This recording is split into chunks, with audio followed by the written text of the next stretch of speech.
Welcome to the Ops Experts Club. If you're at all interested in anything we talk about here in this episode, go ahead and check out the description down below and click any of the links there. Or if you just want to know more about us, click the links below. Now on to the episode.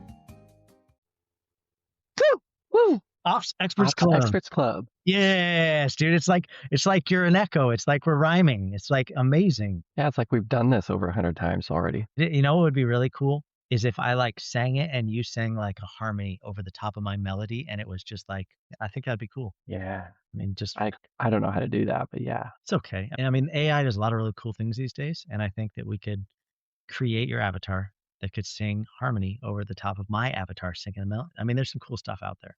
I mean, AI is doing a lot of cool things, but that's probably one of the cooler things we could probably have it do. Yeah. So it's not even me singing anymore. I'm just controlling the. Well, it's your image. It's your likeness. Brandon Turley created a avatar for me for Coffee de los Mayas, our drive-through coffee down in Belize. That's a gecko, and it is freaking rad. I'll have to share it to you just so you see it. It's a little bit American right now, and I'd like to knock down some of the American accent right now, and we're still going to put some Caribbean into it, but it is pretty cool. Anyway, long story short, Ops Experts, great to have you here. Awesome to have you back another week. Terryn, I thought it would be great for us to talk about, especially as we kind of get started in the new year. A lot of times people are trying to figure out how they're using their people, how they're going to make things matter even better this year than they mattered last year. And I think where people can get really stuck is when it comes to their people, like, what are we tracking and why does it matter? If you're not currently using a scorecard for your weekly meetings, we really advocate for EOS's system, Level 10s. They've got a great model for a weekly scorecard that you review. And I think it's great when you can tie metrics back to employees that then are represented on a scorecard. So I thought maybe we could walk people through that today, kind of break it down for folks, help them to think through some ways that they can roll that out in their business. Obviously, if you ever need help rolling this kind of thing out, if you just go to the website, thecollabteam.com, the free webinar giveaway that we have right there on the main page is how to roll out level 10 meetings and what we've seen, the best of the best. We give you all the assets for free there as well. So if you listen to this and you're like, Aaron, that sounds really good, I'd like a weekly scorecard, just know thecollabteam.com, right there on the homepage, you can just grab the webinar and all the free tools. Terryn, we've done a crap ton, and I mean crap ton of scorecards for people. All different kinds of businesses, coffee shop, online entrepreneurs. We've done it for attorneys. We've done it for marketing companies. We've done it for boutiques, so many random things like that we've done L10s for. And all those have different metrics. But I think one of the best metrics is how can we come back to the person, right? Because we can say, okay, what's the gross sales, and how much do we spend on marketing? And we can do all these things that are great. How big is our email list? And all those things are great metrics.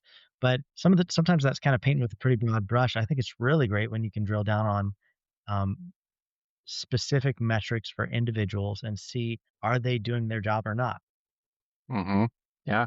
And I think back to the main question here, what to track and why it matters. The most important part of that sentence would be part 2, why it matters. Because, you want the numbers to serve you. You don't want to serve the numbers. We don't track just for tracking's sake. I'll be in meetings with, the business owner, and 6 months later, they're finally blow up in frustration of why have we been tracking that? And it's like, well, because you said so 6 months ago. Right. If that ever changes, just let us know. We can stop tracking it. If it's not important, it's not important. Let's change it. But just don't feel beholden to what you choose. You can evolve. You can change. You can realize that's no longer important. And then the other thing is, a lot of times we can have 2 businesses doing exactly the same thing and have 2 different scorecards, because a lot of times their scorecards can be tied to what's more important to them, to their goals for the year or for the next 5 years, to their core values. They might attach scorecard metrics based on their core values. So it can really differ just by the company and not even by what you're selling. So there's never one right answer, is what I'm trying to get to. But in doing a crap ton of these things, we have kind of formulated the best of the best, kind of some of the crossover metrics we've seen across different clients.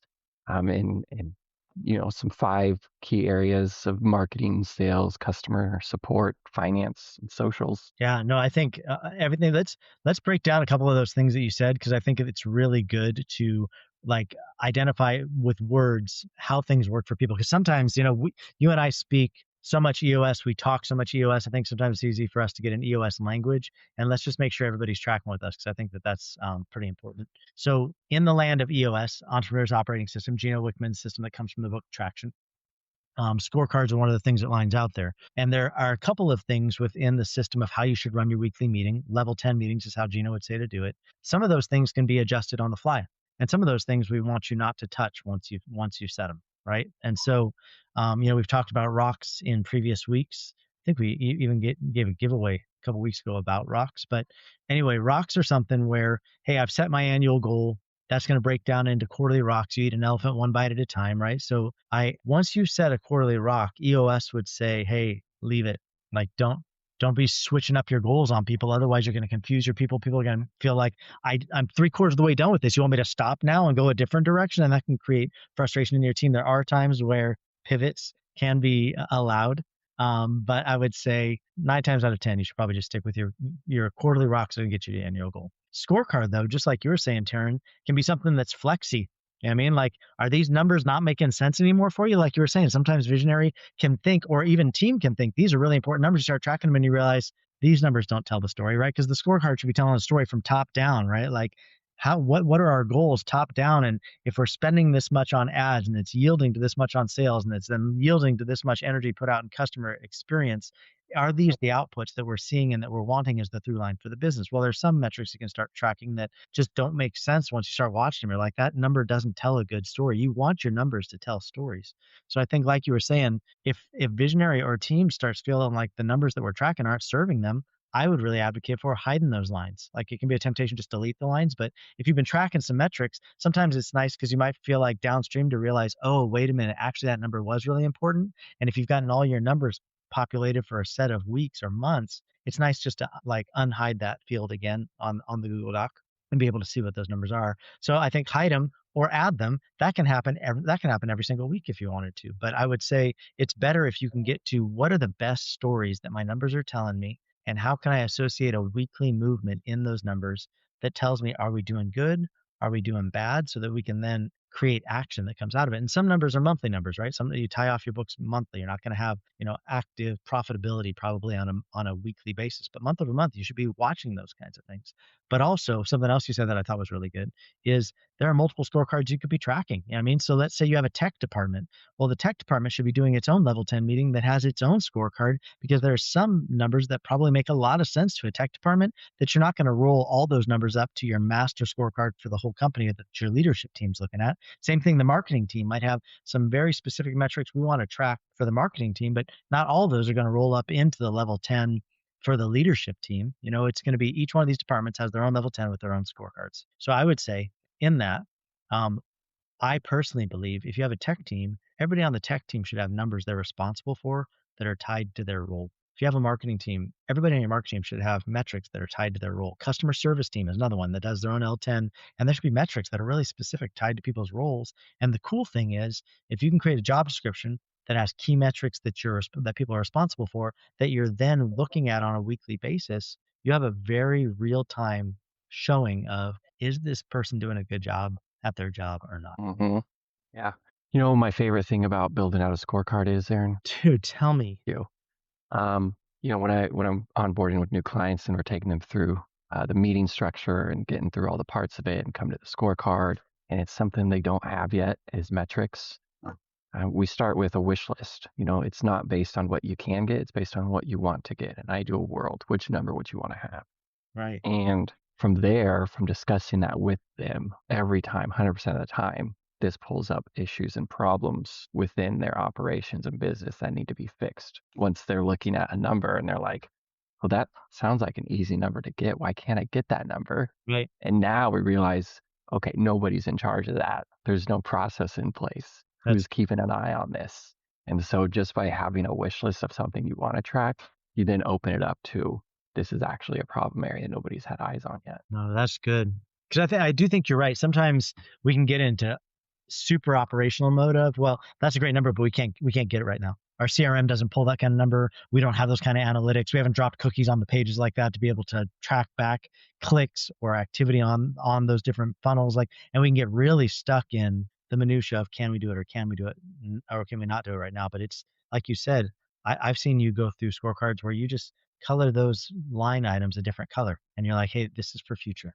We're just going to put it here. And then that actually creates a rock or a to-do of, well, how could we get that metric? If we're saying that metric's important, how could we get it? Do we need to think about a change up of our CRM? Do we need to think about how we're doing our marketing? Do we need to think about investing in another tool that maybe clips on top of our website that's able to, track numbers even better? I think that there are things that each one of us should be asking of what's our current state and then what's our desired state. And then that's a lot of time going to help us on the trajectory, because if you, I can't overemphasize this enough.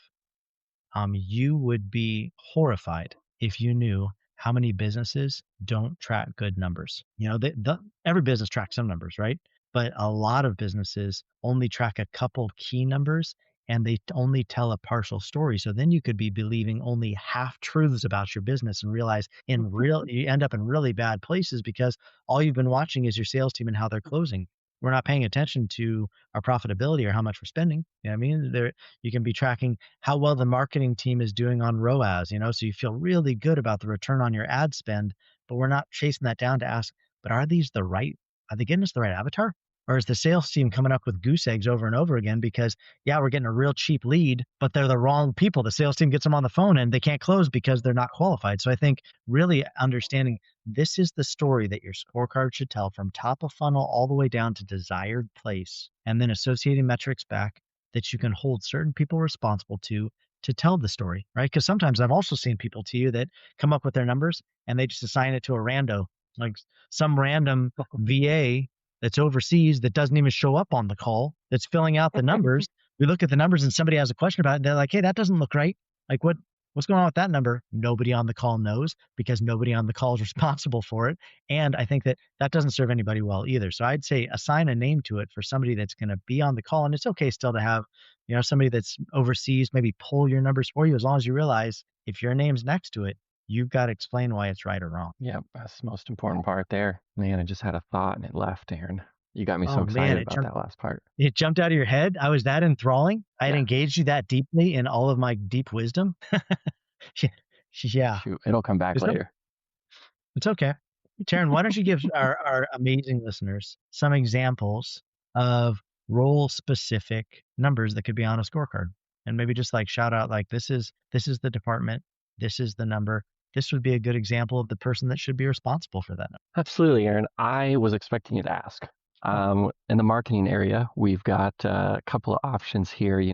There's your marketing tech. They can definitely handle what's our email list net growth. That's something in the digital product space a lot of people are keeping an eye on. We talk net growth because you can have 3,000 new leads, but you can have 2,000 net left because they're tired of hearing from you. So what's more important is the net leftover, because if you're only tracking new leads, you're going to be thinking you're doing better than you are. Right. So net growth, 1,000, because you took 3,000 in, but 2,000 unsubscribed. Email performance, last 30 days or last 7 days, just broken out account wide is usually how CRMs do it, which is how I like to do it. You can break it up into something just like a newsletter if you send that out, but I like account wide.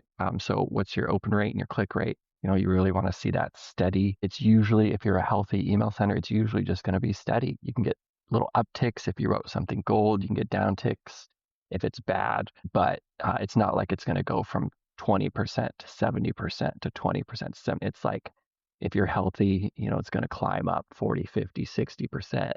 And that's going to be awesome. But then again, we sent an email out on on Black Friday. Yeah. Terrible open rates. It's because the newsletter usually goes out on Thursday, and we're like, Thursday's Thanksgiving, let's wait till Friday. Right. Terrible open and click rates. So we learned next year, let's send it Wednesday and see how it does. So it's also like a way to see week by week what didn't work. Terryn, can I say something on those numbers that you were just talking about? Mm-hmm.